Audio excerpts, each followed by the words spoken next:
ಹೇಳಿ. ಕೆಪಿಸಿಸಿ ಅಧ್ಯಕ್ಷರೇ ಡೆಲ್ಲಿಗೆ ಹೋಗಿ ಬಂದ ಮೇಲೆ ಬಹಿರಂಗವಾಗಿ ಒಂದು ಸ್ಟೇಟ್ಮೆಂಟ್ ಅನ್ನು ಕೊಟ್ಟಿದ್ದಾರೆ. ಯಾರು ಮಾಡಲ್ಲ, ಒಂದು ಹುಕುಂ ಹೊರಡಿಸ್ಬಿಡಿಯಲ್ಲ ನಿಮ್ಮೆಲ್ಲಾ ನಾಯಕರಿಗೆ. ಯಾರು ಮಾತಾಡಂಗಿಲ್ಲ. ರಾಯರೆಡ್ಡಿ ಅವ್ರು ಮಾತಾಡಿ ಕೇಳಿಸ್ಕೊಳ್ಳಿ. ಮಾಧ್ಯಮದವರು ಕೇಳಿದ ಪ್ರಶ್ನೆಗೆ ಸಾವಿರ ಕೇಳ್ತಾರೆ ಸರ್. ನೋಡಿ, ಅದು ಪ್ರಧಾನಮಂತ್ರಿ ಮೋದಿ ಅವ್ರ ತರ ಯಾವುದೇ ಮಾಧ್ಯಮಗಳ ಮುಂದೆ ನಿಂತ್ಕೊಂಡು ಏನು ಮಾತಾಡಬಾರ್ದು. 100 ಅಡಿ 200 ಅಡಿ ದೂರ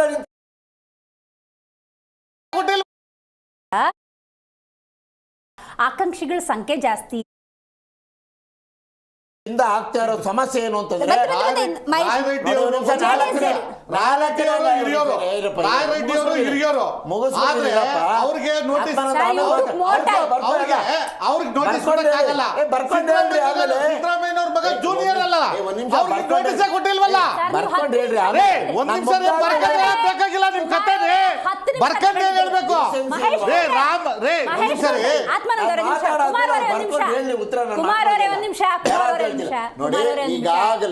ಮಹೇಶ್ ಗೌಡ್ರೆ, ನನ್ನ ವಾಯ್ಸ್ ನಿಮಗೆ ಕೇಳಿಸ್ತಾ ಇದ್ರೆ ಕುಮಾರ್ ಅವ್ರು ಮಾತಾಡಿದ್ದನ್ನ ಬಹಳ ಚೆನ್ನಾಗಿ ಆಲಿಸಿದ್ದೀರಿ ಅಂತ ನಾನು ಭಾವಿಸ್ತೇನೆ.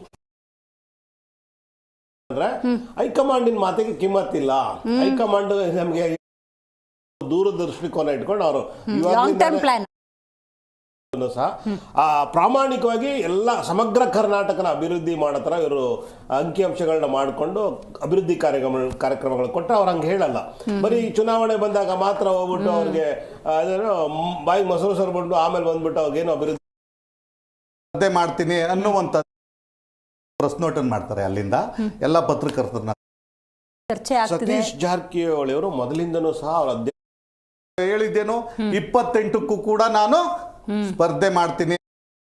ಹೈಕಮಾಂಡೇ ವೀಕ್ ಆಗ್ತಿದೆ, ಸಿದ್ದರಾಮಯ್ಯನವರು ಸ್ಟ್ರಾಂಗ್ ಆಗ್ತಿದ್ದಾರೆ. ಒಂದ್ ಕಡೆ ನುಡಿದಂತೆ ನಡಿಬೇಕು. ಸಿದ್ದರಾಮಯ್ಯನವರೇ ಸ್ಟ್ರಾಂಗ್ ಆಗ್ತಿದ್ದಾರೆ ಅಂದ್ರೆ ಬಿಸಿ ತುಪ್ಪ ಇದು. ನೋಡಿ, ಸಿದ್ದರಾಮಯ್ಯನವರು ಸ್ಟ್ರಾಂಗ್ ಆಗೋಕ್ಕೆ ಆಗಿ ಸಿದ್ದರಾಮಯ್ಯನವರು ಅಹಿಂದ ನಾಯಕರು ಅನ್ನೋದ್ರಲ್ಲಿ ಅದೇ ಡೌಟ್ ಬೇಡ.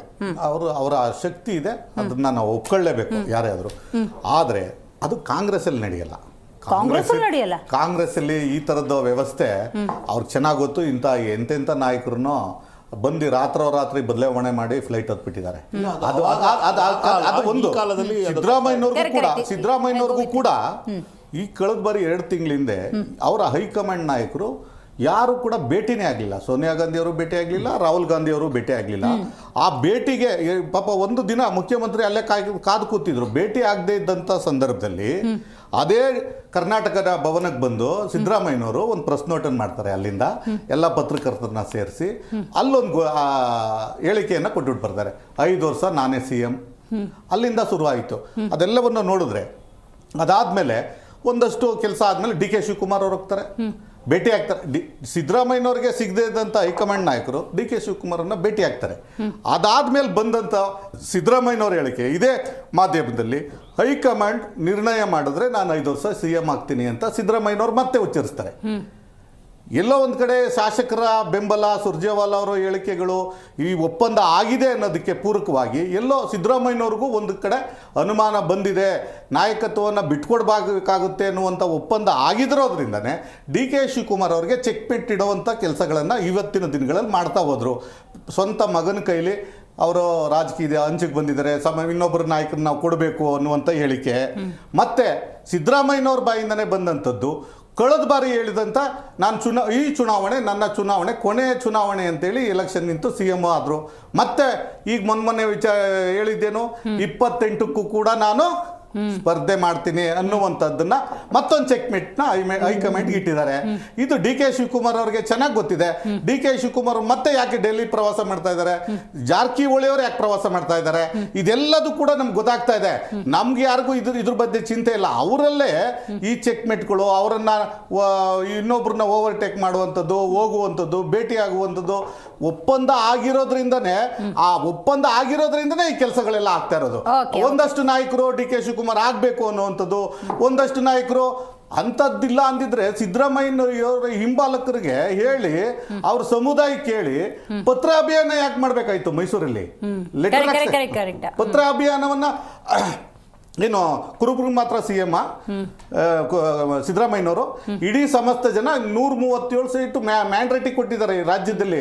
ಅವ್ರು CM ಆಗಿದ್ದಿದ್ರೆ ಆ ಒಂದು ಸಮುದಾಯದವರು ಹೋರಾಟ ಮಾಡ್ತೀವಿ, ಪತ್ರ ಅಭಿಯಾನ ಮಾಡ್ತೀವಿ, ಸಂದರ್ಭ ಬಂದ್ರೆ ನಾವು ಹೈಕಮಾಂಡ್ಗೆ ಟ್ರೈನ್ ಬುಕ್ ಮಾಡಿ ಹೈಕಮಾಂಡನ್ನೇ ಭೇಟಿ ಮಾಡಿ ನಾವು ಸಿದ್ದರಾಮಯ್ಯನವರೇ ನಮ್ಮ ನಾಯಕರು, ಅವರೇ ಇರಬೇಕು, ಅವರನ್ನೇ ನಾವು ಒಪ್ಕೊಂಡು 5 ವರ್ಷ CM ಆಗಿ ಮಾಡಿದ್ದು ಅಂತ ಹೇಳ್ತೀವಿ ಅನ್ನುವಂತ ಹೇಳಿಕೆನ ಕಾಂಗ್ರೆಸ್ ಮುಖಂಡರೇ ಹೇಳ್ತಾ ಇರೋದು. ಇನ್ನು ಮುಂದಿನ ದಿನಗಳಲ್ಲಿ ಇದು ಶುರು ಆಗುತ್ತೆ. ಇನ್ನ DK ಶಿವಕುಮಾರ್ ಅವ್ರ ಬಣ ಶುರು ಆಗುತ್ತೆ. ನೀವೇನ್ ಮಾಡ್ತಿದ್ರಿ ಪ್ರತಿಪಕ್ಷದವರು? ನಮಗೆ ಸಾವಿರ ಮಾಡ್ಲಿ, ನೀವು ಅವ್ರನ್ನ ನೆಟ್ಟಗಿರಂಗ್ ಮಾಡ್ಬೇಕು. ಸೈಲೆನ್ಸ್ ಕೂಡ ಎಲ್ಲ ಒಂದ್ ಕಡೆ ಕೆಲಸ ಮಾಡುತ್ತೆ. ಆ ಸೈಲೆನ್ಸ್ ಕೂಡ ಇದೀವಿ ನಾವು, ಸೈಲೆನ್ಸ್ ಆಗಿದೀವಿ ಅಂದ್ರೆ ಹೌದು. ನಮಗೆ ಅವರ ಜನ ನೋಡ್ರಿ, ಇವತ್ತು ರಸ್ತೆ ಇಲ್ಲ, ಗುಂಡಿ ಬಿದ್ದಿದೆ, ಗುಂಡಿ ಮುಚ್ಚಕ್ಕಾಗ್ತಾ ಇಲ್ಲ. IT-BT ಕಂಪ್ನಿಗಳು, ಅನೇಕ ಉದ್ಯಮಗಳು ಇಲ್ಲಿ ಬಂದು ಇನ್ವೆಸ್ಟ್ ಮಾಡ್ದೇನೆ ಇನ್ವೆಸ್ಟ್ಗೆ ಎಲ್ಲ ವ್ಯವಸ್ಥೆ ಇದ್ರು, ಇವ್ರ ಕುದ್ದಾಟ ನೋಡಿ, ಇನ್ಫ್ರಾಸ್ಟ್ರಕ್ಚರ್ ಸರಿಯಿಲ್ಲ ಅಂತ ಹೇಳಿ ಬೇರೆ ರಾಜ್ಯಗಳಿಗೆ ಇವತ್ತು ಉದ್ಯೋಗ ಹೋಗ್ತಾ ಇದೆ ಎಲ್ಲ IT ಕಂಪನಿಗಳು. ಅದನ್ನ ಜನಕ್ಕೆ ತಿಳಿಸಬೇಕಾಗಿದೆ, ತಿಳಿಸ್ತಾ ಇದೀವಿ. ನಾವು ತಿಳಿಸ್ತಾ ಇದೀವಿ. ಆ ಹೋರಾಟ ನಡೀತಾ ಇದೆ ನಿರಂತರವಾಗಿ. ಕಬ್ಬಿನ ಸ್ಟಾರ್ಟ್ಅಪ್ ನ ಸಭೆ ನಡೆದಾಗ ಕಂಪನಿಗಳ ಸಿಇಒಗಳೇ ಒಂದ್ ನಿಮಿಷ ಕುಮಾರ್, ಇದು ನೋಡ್ರಿ CM ಒಬ್ಬ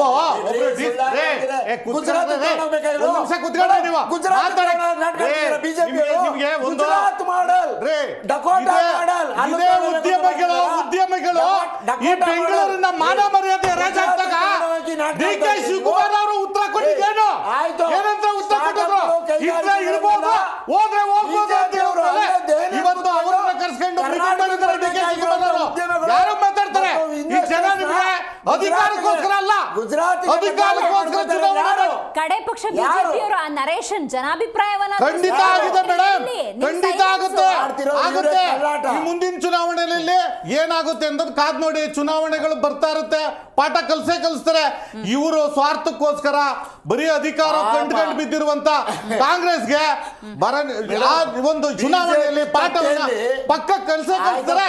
ಇವತ್ತು ಒಂದೇ ಒಂದು DK ಶಿವಕುಮಾರ್ ಅವರ ಇವತ್ತು MD ಆಗಿದ್ರಲ್ಲ ನಂದಿನಿ ಇದರಲ್ಲಿ, ಇಡೀ ದೇಶದಲ್ಲಿ 135 ವಸ್ತುಗಳಿಗೆ GST ಕಡಿಮೆ ಆಯ್ತು.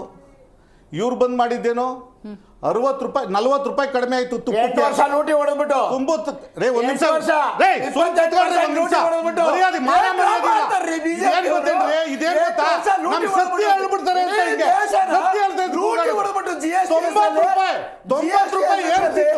ಈ ಜನ ಗೊತ್ತಿಲ್ಲ ಆಗ್ತಿದ್ರ, ಅಜ್ಜಿನ ಗೊತ್ತಿಲ್ಲ. ನಮ್ಮ ಪಕ್ಷ ಹೇಳ್ಬೇಕಾದನ್ನ ಬಡವರು ಜನರ ಬದುಕನ್ನ ದಿನನಿತ್ಯ ಬಳಸುವಂತ ವಸ್ತುಗಳು ಕಡಿಮೆ ಆಗಿದೆ. 10 ರೂಪಾಯಿಂದ 100 ರೂಪಾಯಿವರೆಗೂ ಕಡಿಮೆ ಆಗಿದೆ. 10 ರೂಪಾಯಿಂದ 100 ರೂಪಾಯಿ ಕಡಿಮೆ ಆಗಿದೆ. ಹಾಗಾಗಿ ಈ ಸರ್ಕಾರ ಇದೆಯಲ್ಲ, ಇದು ರಾಜಕಾರಣ ಮಾಡೋಕ್ಕೋಸ್ಕರ ಇವರು 137 ಸೀಟ್ ಬಂದ ಮೇಲೆ ಎಲ್ಲೋ ಒಂಥರ ಸಾರ್ವಭೌಮತ್ವವನ್ನು ಸಾರ್ತಾ ಇದ್ದಾರೆ. ನಾನೇ ಅಂತ ಅನ್ನುವಂಥದ್ದು ಹಂ ಬಂದ್ಬಿಟ್ಟಿದೆ. ಹಾಗಾಗಿ ಮುಖ್ಯಮಂತ್ರಿ ಆಗದೆ ಇವ್ರಿಗೆ, ಇವ್ರ ನಾಯಕರುಗಳಿಗೆ ಜನರ ಕಷ್ಟವನ್ನ ಕೇಳೋರಿಲ್ಲ. ಹೈದರಾಬಾದ್ ಕರ್ನಾಟಕದಲ್ಲಿ ಕೆಲಸ ಆಗ್ತಾ ಇಲ್ಲ. ಇವತ್ತು ಹೈದರಾಬಾದ್ ಕರ್ನಾಟಕ ಏನಾಗಿದೆ? ಇಡೀ ಹೈದರಾಬಾದ್ ಕರ್ನಾಟಕದಲ್ಲಿ ಹೌದಪ್ಪ ನಾವು ತಪ್ಪು ಮಾಡಿದ್ವಿ, ನಿಮ್ ಮ್ಯಾಂಡೇಟರಿ ಕೊಟ್ರಲ್ಲ, ಏನ್ ಮಾಡಿದ್ರು? ಇವತ್ತು ನಿಮ್ಮ ACC ಅಧ್ಯಕ್ಷರಾಗಿದ್ದಾರೆ ಮಲ್ಲಿಕಾರ್ಜುನ್ ಖರ್ಗೆ ಅಲ್ಲೇ ಕೂತಿದಾರಲ್ಲ. ನಿಮ್ MLAಗಳು ಏನ್ ಕೆಲಸ ಮಾಡ್ತಾ ಇಲ್ಲ, ನಿಮ್ ಫಂಡೇ ಇಲ್ಲ ಕೊಡಕ್ಕೆ. ಅವ್ರಿಗೆ ಏನ್ ಕೆಲಸ ಮಾಡ್ತಾರೆ? ಆಯ್ತು, ಗೊತ್ತಾಯ್ತು. ಕುಮಾರ್ ಅವರೇ, ನೀವು ಹೇಳಬೇಕು. ಒಂದು ಕುತೂಹಲ ಇದೆ, ಬಿಹಾರ್ ಎಲೆಕ್ಷನ್ ರಿಸಲ್ಟ್ಗೂ ಕರ್ನಾಟಕದ ರಾಜಕೀಯಕ್ಕೆ ಏನಾದ್ರೂ ಸಂಬಂಧ ಇದೆಯಾ?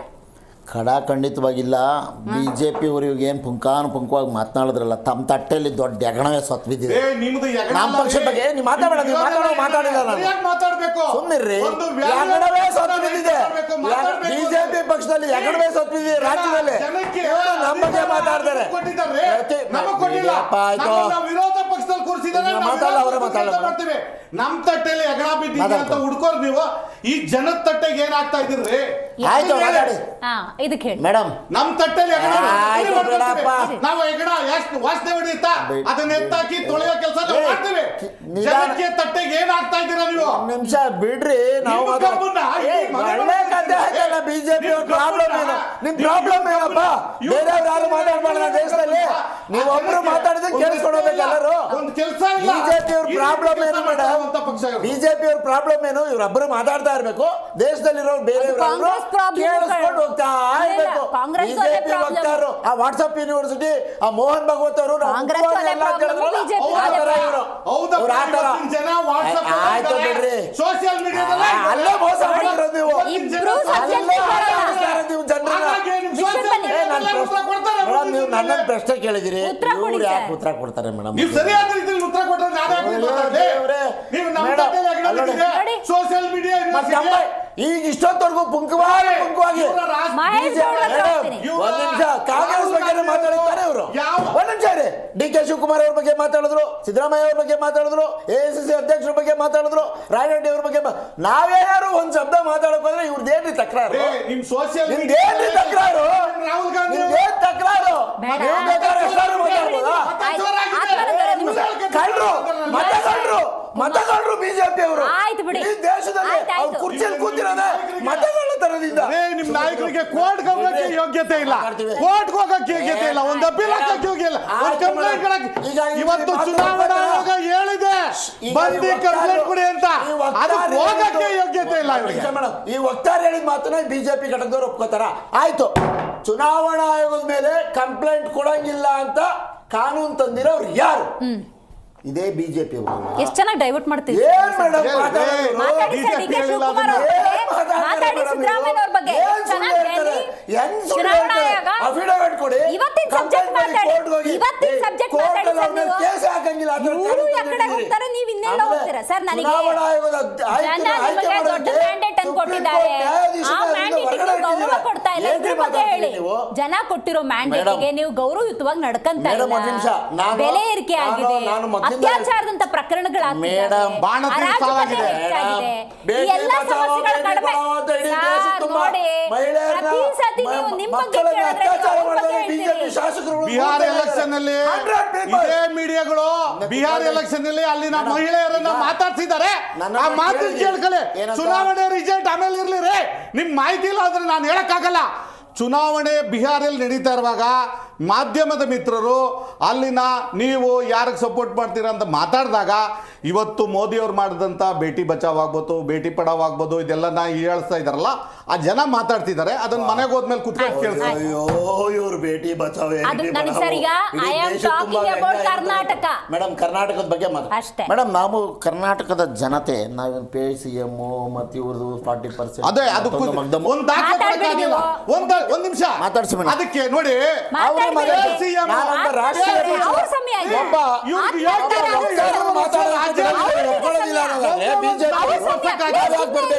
ಹೇಳಿ ಸರ್ ನೀವು ಏನ್ ಮಾತಾಡ್ತಾರೆ? ಒಂದ್ ಸಾವಿರ ಕೊಡ್ತೀರಿ ನಿಮ್ ನಾಯಕರಿಗೆ? ಒಂದೇ ಒಂದು 2.5 ವರ್ಷ ಆಗಿದೆ. CM ಹೇಳಿದ್ರಿ ಒಂದೇ ಒಂದು. ಹೌದು, ಇಲ್ಲಿ 40% ಆಗಿದೆ. ಒಂದೆರಡು ನಿಮಿಷ ಇವ್ರು ಕಲ್ಸಿರೋದು ಮಾತಾಡಿ ಸರ್ ನೀವು. ಬಿಜೆಪಿ ಇವ್ರು ಇದನ್ನೇ. ಕುಮಾರ್ ಅವರೇ ಮಾತಾಡಿ ನೀವು. ಮೇಡಮ್, ಏನು ನಾವು ಅಭಿಯಾನ ಮಾಡಿ ಕರ್ನಾಟಕದ ಜನತೆಗೆ ಆಗ್ತಿರುವ ದುರಾಡಳಿತದ ಬಗ್ಗೆ 3 ಜನ ಮುಖ್ಯಮಂತ್ರಿಗಳು ಬದಲಾವಣೆ ಆಗಿದ್ರ ಬಗ್ಗೆ ಜನರಿಗೆ ಮನವರಿಕೆ ಮಾಡಿಕೊಟ್ಮೇಲೆ ಜನತೆ ಸ್ಪಷ್ಟವಾದಂಥ ಒಂದು ಸಂದೇಶ ಕೊಟ್ಟರು. ಮಹೇಶ್ ಗೌಡ್ರೆ, ನೀವು ಕಾಯ್ತಿದ್ದೀರಿ. ಡೇ ಒಂದಿಂದ ನಮ್ಮ ಜನ ಏನು 130, 25 ಏನು ಮ್ಯಾಂಡೇಟ್ರಿ ಕೊಟ್ಟರು, ಅವತ್ತು ಪ್ರಾರಂಭ ಆದಿದ್ದು ಬೆಳಗ್ಗೆ ಅಧಿಕಾರ ಸ್ವೀಕಾರ ಮಾಡಿ ಬೆಳಗ್ಗೆ ಪ್ರಾರಂಭ ಆದದ್ದು. ಮೋದಿ ಅವರು ಯಾಕೆ ನಾಗಪುರ ಕಚೇರಿಗೆ ಹೋಗಿದ್ರು 2 ತಿಂಗಳಿಂದ? ಸಮಸ್ಯೆ ಇದೆ, ಪುಲ್ವಾಮಾ ಅಟ್ಯಾಕ್ 15 ದಿನ ಮುಂಚೆ ಯಾಕೆ ಹೋಗಿದ್ರು? ಸಮಸ್ಯೆ ಇದೆ, ಸರ್ಕಾರಿ ಶಾಲೆಗಳು, ಆಸ್ಪತ್ರೆಗಳು, ಬೇಕಾದಷ್ಟು ಸಮಸ್ಯೆ ಇದೆ, ಪರ್ಸೆಂಟೇಜ್ ಜಾಸ್ತಿ ಆಗಿದೆ. 1-2 ಸಮಸ್ಯೆ ಮಹೇಶ್ ಗೌಡ್ರೆ, ಇದ್ರ ಬಗ್ಗೆ ಕಡೆ ಪಕ್ಷ ಪ್ರಾದೇಶಿಕ ಪಕ್ಷವಾಗಿ 2 ಸಮಸ್ಯೆ ಮಹೇಶ್ 40 ರೂಪಾಯಿ ಯಾವ ಬಡವರು ಸಹಾಯ ಮಾಡಿದ್ದೀರಾ? ನಿಮ್ಮ ಬೆಲೆ ಏರಿಕೆಯಿಂದ ಕುಮಾರಣ್ಣ ನಿನ್ನನ್ನು ಸೇರ್ಸ್ಕೊಂಡು ಬೆಲೆ ಏರಿಕೆಯಿಂದ ಇನ್ನೆಷ್ಟು ತತ್ತರಿಸ್ಬೇಕು ನಾವೆಲ್ಲ. ಅಂತ ಯಾಕೆ ಅಂತ ಹೇಳಿದ್ರೆ ಜ್ವಲಂತ ಸಮಸ್ಯೆಗಳನ್ನ ಚರ್ಚೆ ಮಾಡಬೇಕಾದಂತಹ ಒಂದು ಸುವರ್ಣ ಅವಕಾಶ. ಈ ಕಳೆದ 2.5 ವರ್ಷಗಳಿಂದ ಬಿಜೆಪಿ ಮತ್ತು JDS ಈ CM ಗಾದಿ ಕುರಿತಂತೆಯೇ ಚರ್ಚೆ ಮಾಡಿ ಕಾಲಹರಣ ಮಾಡ್ಬಿಟ್ರು. ಅವ್ರು ಏನ್ ಮಾಡ್ತಾರೋ, ಆಡಳಿತದ ಬಗ್ಗೆ ಮಾತಾಡ್ಲಿಲ್ಲ, ಅಭಿವೃದ್ಧಿ ಬಗ್ಗೆ ಸರಿಯಾಗಿ ಮಾತಾಡ್ಲಿಲ್ಲ ಪ್ರತಿಪಕ್ಷದವರು.